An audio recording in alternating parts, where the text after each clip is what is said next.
ఈ మీటింగ్కి ఎవరు వెళ్ళట్లేదు అనేది తెలియపరచాలనే ఉద్దేశంతో మాకెవరికి కూడా ఇన్విటేషన్ లేదు, ఎవరు పిలవలేదు. అంటే అది చెప్పాలి, అందరికీ తెలియపరచాలని. ఎందుకంటే ఇక్కడ చాలామంది అడుగుతుండే, అంటే బయట వ్యక్తులు కూడా అడుగుతున్నారు మీ స్టాండ్ ఏంటి అని. ఇంకా మేమైతే వేరే విధమైన ఆలోచన కానీ నిర్ణయం కానీ ఈరోజు వరకు ఈ క్షణం వరకు కూడా ఏం చేయలేదు. వాస్తవంగా మాకు కూడా ఇబ్బందిగా అనిపించిండే. ఇప్పుడు జనరల్గా ఇప్పుడున్న పరిస్థితులలో ప్రెస్ మీట్ అనగానే చేయలేదు, ఇంట్రెస్టింగ్ న్యూస్ ఉంటుంది, ఏదో ఉంటుందనే ఉద్దేశంతో మీ అందరికీ కూడా ఎండలైన వచ్చినందుకు మీ అందరికీ ధన్యవాదాలు తెలియజేస్తూ, ఇప్పటివరకు అయితే మాకు ఎటువంటి ఆలోచన లేదు. ఇంకా అందరం ఈరోజు రేపు అందరం కూర్చొని అసలు ఏం మరి నుంచి పిలుపు రావట్లేదు. ఏది టీఆర్ఎస్ శ్రేణుల నుంచి వాళ్ళు ఈ మీటింగ్ కోసం అయితే మాలో ఎవరిని పిలవలేదు. ఏం చేయాలనే ఆలోచన ఈ ఉదయం దాకా చూసి ఉంటుంది.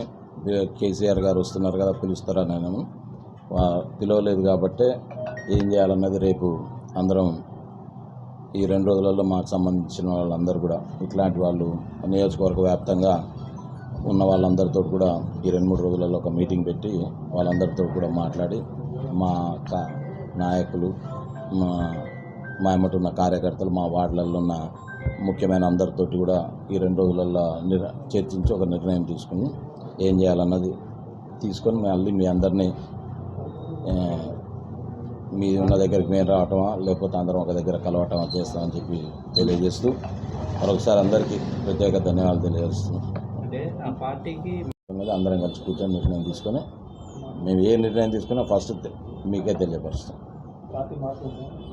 అది మేము ఇప్పటివరకు ఆలోచన లేదు, ఏదైనా మీకు ఖచ్చితంగా తెలియపరుస్తాం. ఇవన్నీ చర్చలు జరిపిందనేది ఊహాగానాలే, రానియట్లేదు అనేది ఊహాగానాలే.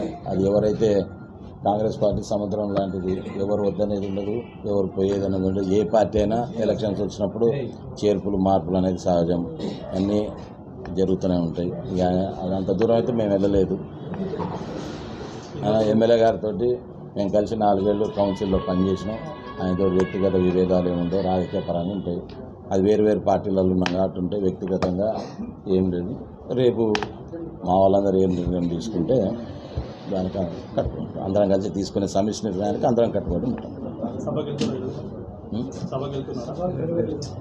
సభకైతే ఇప్పటివరకు మాకు చెప్పలేదు. ఈ సభ గురించి అయితే గత 5 రోజుల నుంచి కూడా ఎవరికి కూడా ఇక్కడ ఉన్న వాళ్ళకు కూడా ఎవరికి ఫోన్ అయితే రాలేదు. ఇప్పుడు ఎంతమంది అన్నది నేను కూడా ఇది ఇంకొకటి బల ప్రదర్శన కాదు, బలం ఎంతమంది ఉన్నారు అన్నది మేము కూడా అసలు ఒక లిస్ట్, మాకు వేరే ఆలోచన లేదు కాబట్టి ఏ లిస్ట్ ప్రిపేర్ చేయాలి, ఎంతమంది వస్తారు ఏందన్నది కూడా మేమేమి అది చేయదు. ఎవరు ఉండకపోవచ్చు. ఇప్పుడు రేపు తీసుకునే నిర్ణయం ఎట్లా ఉంటుంది అనేది ఈ రేపెల్లుండి మేము కూడా మా దగ్గర ఉన్న బీఆర్ఎస్ పార్టీలో ఉన్న నాయకులందరితో కూడా అసలు ఇట్లా ఉందనేది వాళ్ళతో కూడా చర్చించి ఏదో ఒక నిర్ణయం అందరికీ తీసుకుంటాం. మారాలనే ఆలోచన ఇప్పటివరకు మేము డిస్కస్ చేసుకోలేదు. అది ఏది చేయాలన్నా ఇదేం దాచిపెడితే దాగేది కాదు, పబ్లిక్గా చెప్పాల్సిందే. పబ్లిక్ అందరు సపోర్ట్ చేస్తేనే చేసే పని ఇది. రేపు 1-2 డేస్లో ఏదో ఒక డిసిషన్ తీసుకుంటాం, చెప్తాం మీ అందరికీ. మంచి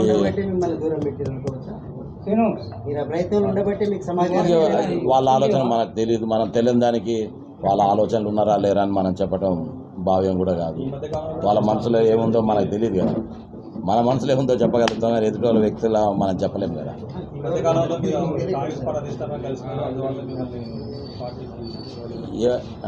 నేను నా వ్యక్తిగత పనుల మీద హైదరాబాద్కి చాలాసార్లు పోయాను. దాంట్లో అనుమానం పోయినప్పుడల్లా వాళ్ళని కలిసినాం అనేది కాదు. ఇప్పుడు జనరల్గా ఏదైనా ఫంక్షన్ పోతే కలిసి ఉండొచ్చు అంతే తప్ప ఎవరిని కూడా నేనైతే పర్సనల్గా ఇంతవరకు ఎవరిని కలవలేదు.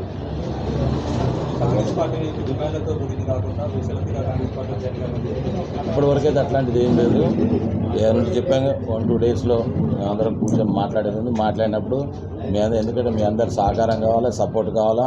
మొదటి నుంచి కూడా మీ అందరు సహకరించబట్టి ఇన్నేళ్ళు మేము ఒక 50-60 సంవత్సరాలుగా, సరే ఇప్పుడు 1970లో మా నాన్న సర్పంచ్, 71 నుంచి 71లో సర్పంచ్, అంటే సుమారుగా 54 సంవత్సరాలు. ఆ రోజు నుంచి ఈ రోజు కూడా మీరందరూ ఏంటంటే అందరం కలిసి నేను రాజకీయాలకు రాకముందు నుంచి కూడా అందరితో వ్యక్తిగత స్నేహితం కూడా ఉన్నది. మీ అందరికి చెప్పకుండా ఏ నిర్ణయం తీసుకొని చెప్పి మేము అందరం కూడా మాట్లాడి చేస్తాం. కాంగ్రెస్ వాళ్ళకు వెళ్ళాలని ప్రయత్నాన్ని స్థానిక ఎమ్మెల్యే అడ్డుకుంటారని ఇప్పటివరకు మేము వెళ్ళాలని అనుకోలేదు, ఎవరం కూడా మాట్లాడలేదు. అది ఇంకొకటి చెప్పింది, ఎవరైనా ఎమ్మెల్యే కాంగ్రెస్ పార్టీ అనేది వేరు, ఎమ్మెల్యే వేరు. ఎమ్మెల్యే గారు ఆయన కాంగ్రెస్ పార్టీ నుంచి గెలిచిండు, దానికి మనం ఏం కాదన్నా కానీ కాంగ్రెస్ పార్టీ ఇక్కడ ఉన్న వాళ్ళు అందరూ కూడా మేము కాంగ్రెస్ పార్టీ కుటుంబాల నుంచి వచ్చిన వాళ్ళం అందరూ 90% ఇక్కడ ఉన్న వాళ్ళందరూ కూడా కాంగ్రెస్ పార్టీ కుటుంబాలలో ఇక్కడ మిర్యాలగూడలో కాంగ్రెస్ పార్టీకి ఎవరైనా ఎంత పని చేశారు అనేది అందరికీ తెలుసు. కొన్ని పరిస్థితులు వచ్చినాయి, పరిస్థితుల వల్ల మేము మారిపోవాల్సి వచ్చింది. ఇప్పుడు ఎమ్మెల్యే గారు ఏదో అడ్డుపడుతున్నారు. ఒకవేళ ఎక్కడున్నా ఎమ్మెల్యే గారు ఉంటాడు, ఆయన పని ఆయన చేయాల్సిందే.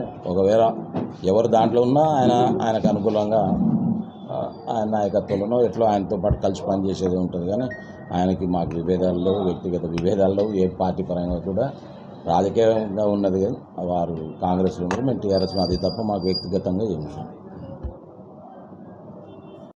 అంటే స్థానిక నేతల నుంచి మీకు విభేదాలు ఉన్నాయా, లేకపోతే దూరంగా ఉన్నాయా, లేదా మీరే దూరం జరిగినా ఒకటి రెండు రోజులన్నీ మీకు 1-2 డేస్లో మొత్తం A to Z మీరు అడిగినాయి, ఇంకా మీరు అడగని కూడా ఇంకేమైనా ఉన్నా మా దగ్గర ఉన్నాయి కూడా 1-2 డేస్లో అన్నీ అందరూ మొదటి నుంచి ఇప్పుడు రోషా గారు కావచ్చు, సోముల్ గారు, కాదర్ భాయ్, వీళ్ళందరూ కూడా మా నాన్నగారు ఉన్నప్పటి నుంచి అటప్పటికి ఇంకా నేను రాజకీయాలకు రాలేదు, అప్పటి నుంచి కూడా వీళ్ళు కలిసి ఉన్నారు. అందరం కూడా ఈ 1-2 రోజులలో ఏం చేయాలి, నెక్స్ట్ ఏ విధంగా ప్లాన్ చేయాలి, ఎట్లా ఆలోచన చేయాలనేది మీరు అడిగిన అన్ని విషయాలకు